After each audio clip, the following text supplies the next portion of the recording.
प्रिय दर्शकों, नमस्कार। एक बार फिर से उपस्थित हूं आप सबके सामने महत्वपूर्ण ज्योतिषीय कार्यक्रम में।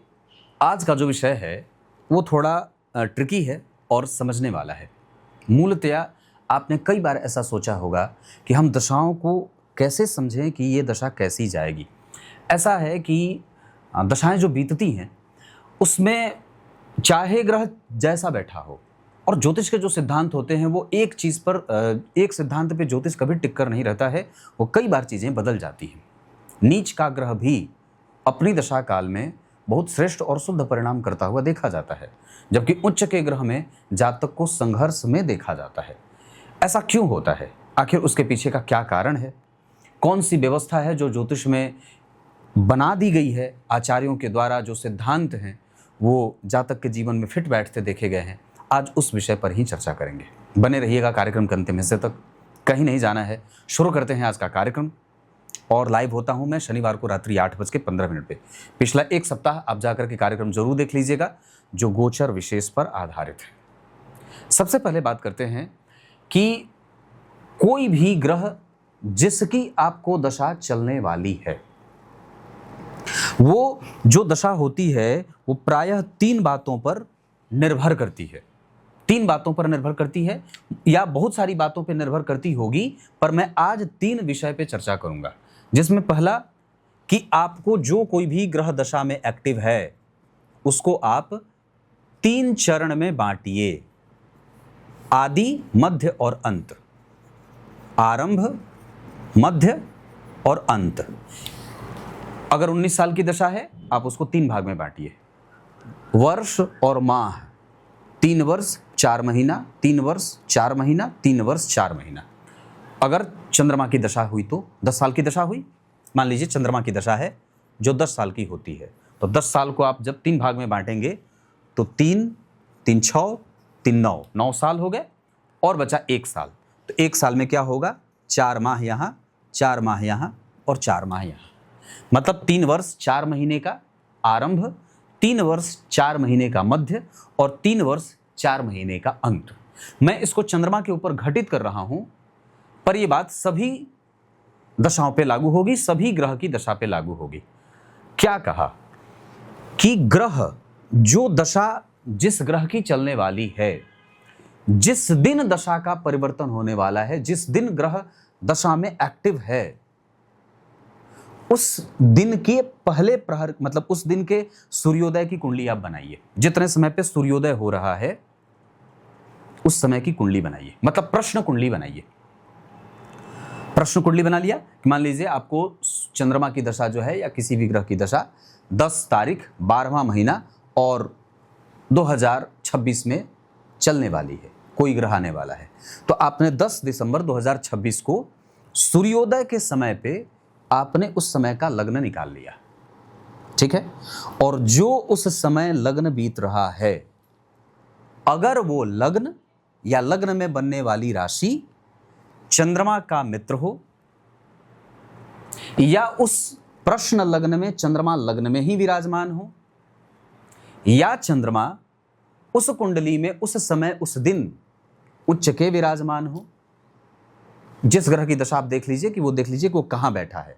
वो लग्न में बैठा है, पंचम में बैठा है वो ग्रह जिसकी दशा शुरू हो रही है, या वो नवम में बैठा है, या फिर जिस भी ग्रह की दशा चल रही है, क्या उस दिन के प्रश्न लग्न में वो लग्न में ही आ रहा है क्या?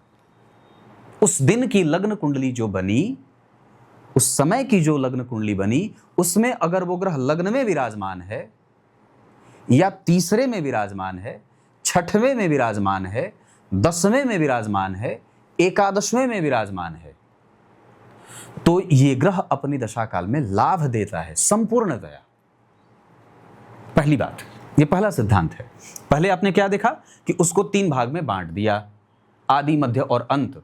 उसके बाद जिस दिन, ये वाली बात हो गई, ये दूसरा सिद्धांत। तीसरा क्या कहता है कि जो ग्रह दशा में एक्टिव है वो ग्रह आपके लग्न कुंडली में कहां बैठा है, नवमांश में कहां बैठा है, दृष्टिकांड में कहां बैठा है, होरा चक्र में वो चंद्र के होरा में है कि सूर्य के होरा में है, दशमांसा चक्र में वो कहाँ है, सप्तमांसा चक्र में वो कहाँ बैठा है, द्वादशांसा चक्र में वो कहाँ बैठा है।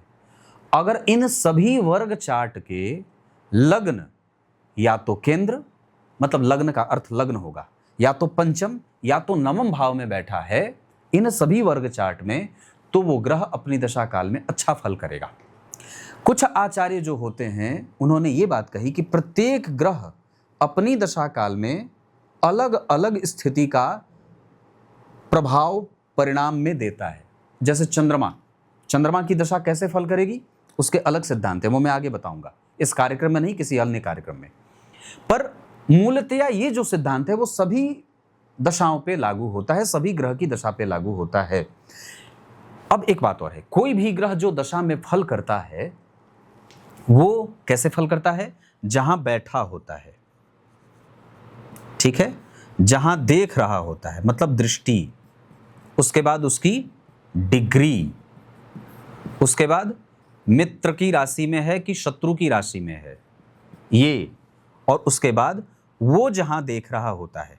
इस दृष्टि का अर्थ जो उसको देख रहा हो, जो महादशा का स्वामी है, जो ग्रह महादशा में है, उसको किसने देखा है, ग्रह उससे भी प्रभावित होता है, और वो ग्रह कहां देख रहा है इससे भी ग्रह प्रभावित होता है। और क्या कहा, उसके आसपास का क्षेत्र कैसा है, ठीक है, आसपास का मतलब आगे और पीछे। और क्या, दशाओं में चौथा भाव, 10वां भाव, और का 12वां भाव, दूसरा भाव, और क्या, तो केंद्र मतलब उस ग्रह से चौथा, जैसे मैंने कहा चौथा, 10वां, 12वां, दूसरा, और उसके बाद 11वें भाव में कौन बैठा है।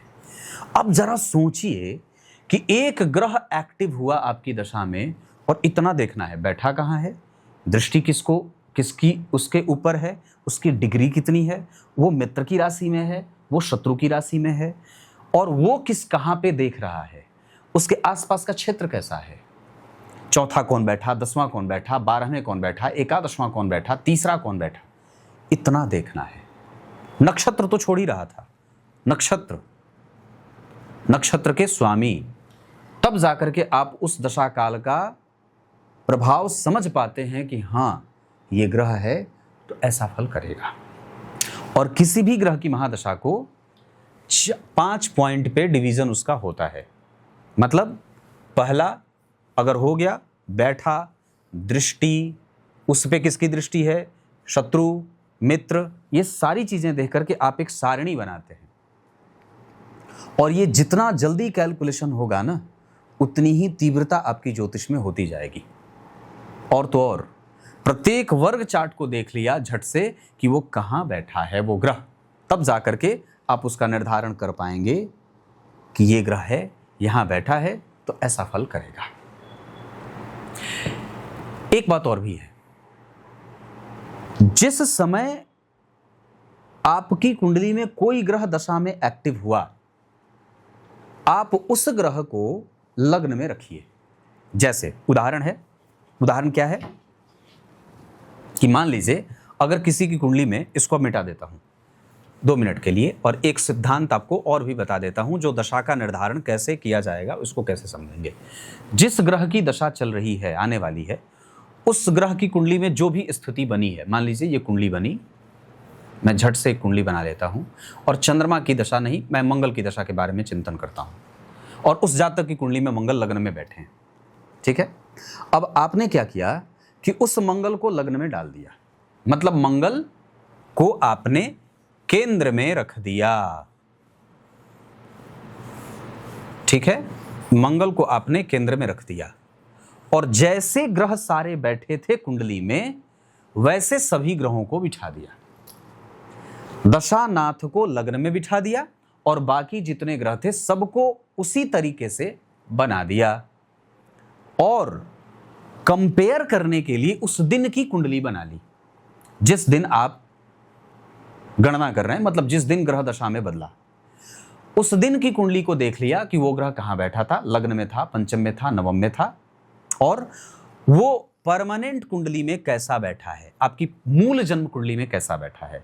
अगर वो ग्रह आपकी कुंडली में आपने उसे लग्न में रखा और उससे चौथे, 10वें, 5वें, 9वें अच्छे ग्रह की स्थिति बन रही है, वही जो बात यहां पे मैंने बताई थी, इसी को आपने कुंडली में बदल दिया, और अगर वो क्षेत्र अच्छा बन रहा हो, साफ बन रहा हो, तो आप ये बात कह सकते हैं कि हाँ, दशा अच्छी जाएगी।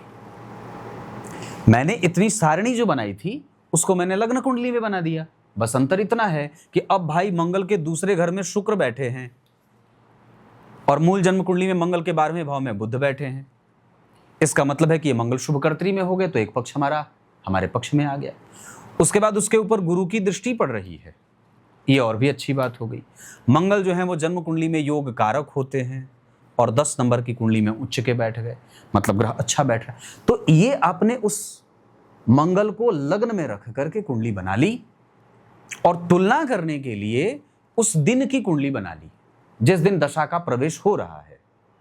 उस दिन अगर मंगल लग्न में विराजमान है, मंगल पर शुभ ग्रह की दृष्टि है उस दिन की कुंडली में, गुरु की दृष्टि यहां भी है, चंद्रमा यहां भी बैठे हैं, मतलब उस दिन की कुंडली भी अगर अच्छी बन रही हो और मंगल दशा के प्रवेश के समय उस दिन उच्च के हों, मित्र की राशि में हो, तो आप ये बात कह लीजिए कि हाँ, ये दशा तुम्हारी अच्छी जाएगी।